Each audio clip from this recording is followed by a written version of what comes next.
lulupasay ako nun, nag-iiyak ako nun. Para sa isang 6-year-old na bata na biglang parang inaprut sa nakagisnan mong lugar at para kang transplant sa iba, ano pakiramdam mo?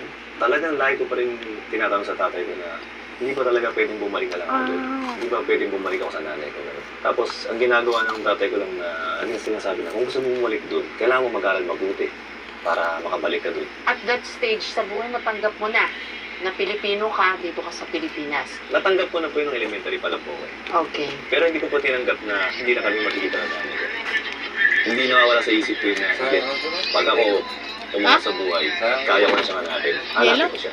Hindi na wala. Hindi po nawala, hindi po talaga ako sumuko. Wala kayong sulatan, walang tawagan. First 2 months po is nagkaroon po ng tawagan. Bakit? Di ko lang Nakikita naglakad. po kami sa isang kapitbahay. Once a month, tumatawag po na. Second month, pagtawag ko po. Parang Pero meron yan. pong balita. The reason why daw po ako binili sa tatay.